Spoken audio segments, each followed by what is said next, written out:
Assalamualaikum warahmatullahi wabarakatuh. Perkenalkan, saya Ahmad Haikal Hakim, mewakili tim penulis yang terdiri dari Indah Zulkarifah, Fatimah Azahara, Imade Sumertajaya, Usman Sadik, dan Eka Putri Nurutami. Pada kesempatan kali ini, saya akan mempresentasikan penelitian kami yang berjudul Penerapan Panel Corrected Standard Error pada Analisis Data Panel Tingkat Kemiskinan di Indonesia. Kemiskinan merupakan salah satu indikator utama kesejahteraan masyarakat yang hingga saat ini masih menjadi tantangan pembangunan bagi Indonesia. Walaupun secara nasional tingkat kemiskinan terus mengalami penurunan, penurunannya belum terjadi secara merata di seluruh provinsinya. Hal ini menunjukkan bahwa penyebab kemiskinan tidak hanya berasal dari faktor ekonomi saja, tetapi juga dipengaruhi oleh berbagai faktor lain yang bersifat multidimensional. Dalam penelitian ini, kami mempertimbangkan tiga kelompok faktor utama, yaitu infrastruktur, faktor sosial ekonomi, dan akses internet. Infrastruktur yang memadai dapat meningkatkan aksesibilitas dan aktivitas ekonomi masyarakat. Kemudian faktor-faktor seperti pendidikan, kesehatan, pengangguran, dan PDRB juga memiliki hubungan erat dengan kesejahteraan masyarakat. Selain itu, di era digital saat ini, akses internet menjadi faktor yang semakin penting karena mampu membuka peluang ekonomi, memperluas akses informasi, dan meningkatkan produktivitas masyarakat. Adapun tujuan penelitian kami yaitu untuk menganalisis hubungan tersebut dan penelitian ini menggunakan data panel karena data panel mampu menggabungkan dimensi wilayah dan waktu secara bersamaan sehingga menghasilkan informasi yang lebih komprehensif dibandingkan data cross-section maupun time series saja. Dan tujuan penelitian ini adalah menganalisis pengaruh faktor infrastruktur dan sosial ekonomi terhadap tingkat kemiskinan di Indonesia menggunakan regresi data panel, menemukan model panel terbaik, serta mengatasi pelanggaran asumsi yang muncul menggunakan metode yang sesuai.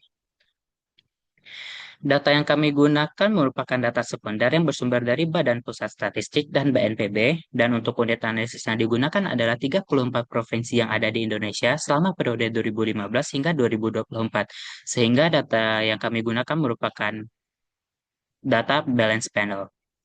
Variabel respon yang kami gunakan adalah persentase penduduk miskin, sedangkan variabel penjelas meliputi panjang jalan kondisi yang baik, akses sanitasi layak, rata-rata lama sekolah, tingkat pengangguran terbuka, produk domestik regional bruto atas dasar harga konstan, jumlah rumah sakit umum, persentase rumah tangga dengan sumber penerangan utama listrik, dan akses internet rumah tangga. Variabel-variabel tersebut dipilih berdasarkan berbagai penelitian terdahulu mengenai faktor-faktor yang mempengaruhi kemiskinan. Secara umum, tahapan penelitian dimulai dari pengumpulan data, kemudian dilakukan eksplorasi data. Selanjutnya dilakukan pemodelan menggunakan tiga model regresi data panel, yaitu Common Effect Model atau yang dikenal dengan CEM, Fixed Effect Model yang dikenal dengan FEM, dan Random Effect Model yang dikenal dengan REF. Setelah itu dilakukan pemilihan model terbaik menggunakan uji Chow, uji Hausman, dan uji Lagrange Multiplier. Model terpilih kemudian diuji asumsi klasiknya. Apabila ditemukan pelanggaran asumsi, maka dilakukan penanganan menggunakan metode Panel Corrected Standard Error atau disingkat PCSE. Untuk eksplorasi datanya sendiri, berdasarkan peta kemiskinan yang ditampilkan, terlihat bahwa tingkat kemiskinan di Indonesia masih menunjukkan variasi yang cukup besar antar wilayahnya. Provinsi-provinsi di kawasan Indonesia bagian timur umumnya memiliki tingkat kemiskinan yang lebih tinggi dibandingkan wilayah lainnya. Kondisi ini mencerminkan masih adanya ketimpangan pembangunan dan kondisi sosial ekonomi antar provinsi. Namun apabila dibandingkan dengan tahun-tahun sebelumnya, pada tahun 2024 terlihat adanya perbaikan di beberapa wilayah Indonesia bagian timur yang ditunjukkan oleh semakin berkurangnya intensitas warna gelap pada petanya. Kemudian, berdasarkan grafik perkembangan tingkat kemiskinan, terlihat adanya ketimpangan regional yang cukup konsisten sepanjang periode pengamatan. Selain itu, terdapat penurunan yang sangat tajam pada provinsi dengan tingkat kemiskinan tertinggi antara tahun 2023 dan 2024. Penurunan tersebut bukan semata-mata akibat perubahan kondisi ekonomi saja, melainkan dipengaruhi oleh adanya pemekaran daerah otonomi baru di Papua sehingga wilayah administrasinya berubah. Sebelum melakukan pemodelan, kami juga melakukan pengecekan multikolonialitas dan seluruh nilai VIF berada di bawah 10 sehingga tidak terdapat masalah multikolonialitas. Pada tahapan pemodelan, dilakukan estimasi menggunakan tiga model regresi data panel, yaitu CEM, FEM, dan DREM. Ketiga model tersebut kemudian dibandingkan untuk menentukan model yang paling sesuai dengan karakteristik data penelitian. Dan beberapa perubahannya kami transformasi menggunakan logaritma natural karena data tidak menyebar secara normal. Untuk pemulihan modal dilakukan secara bertahap. Yang pertama dilakukan uji coba menentukan bahwa fixed effect lebih baik dibandingkan common effect. Selanjutnya dilakukan uji Hausman yang menghasilkan keputusan bahwa random effect lebih sesuai dibandingkan fixed effect. Dan terakhir, uji Lagrange multiplier menunjukkan bahwa random effect juga lebih baik dibandingkan common effect. Dan berdasarkan ketiga pengujian tersebut, maka modal yang dipilih adalah random effect model. Dan kemudian kita juga melakukan uji LM Bruce-Pagan yang dimana ini kita menentukan apakah efeknya itu one way atau two way. Yang di sini dapat kita lihat bahwa efeknya lebih dominan di one way yaitu efek individunya. Jadi yang kami gunakan adalah model rem one way individu.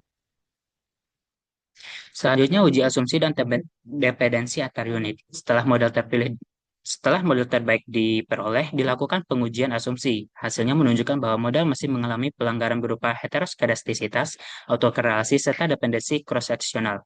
Artinya error antar provinsi saling berkorelasi dan variance error tidak konstan. Oleh karena itu diperlukan metode yang mampu mengatasi ketiga masalah tersebut secara bersamaan. Yang dimana di sini untuk mengatasi pelanggaran asumsi tersebut, penelitian kali ini menggunakan metode Panel Corrected Standard Error atau yang biasa dikenal dengan PCSE. Metode ini dikembangkan oleh Beck and Katz pada tahun 1995 dan berbeda dengan metode regresi biasanya, PCSE tidak mengubah nilai koefisien regresi, melainkan hanya mengoreksi matriks variance dan covariance error sehingga standar error yang dihasilkan menjadi lebih realistis.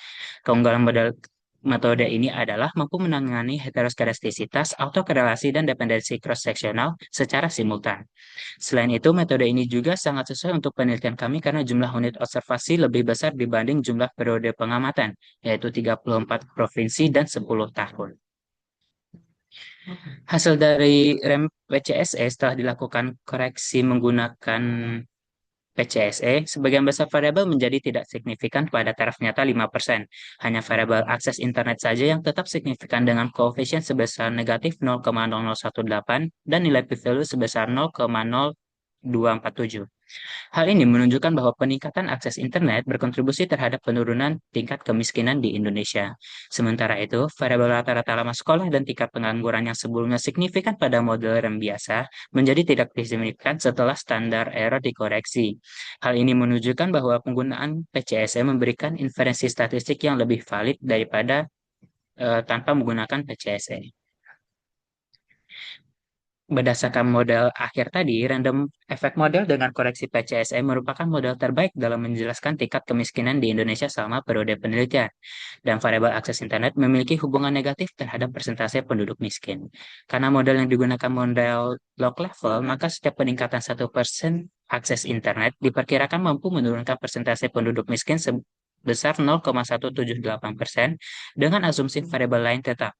Tidak signifikan variabel lain kemungkinan disebabkan oleh adanya ketergantungan yang sangat kuat antar provinsi sehingga faktor-faktor nasional seperti kebijakan pemerintah pusat dan transfer fiskal memiliki pengaruh yang lebih dominan terhadap pola kemiskinan dibandingkan karakteristik masing-masing provinsi.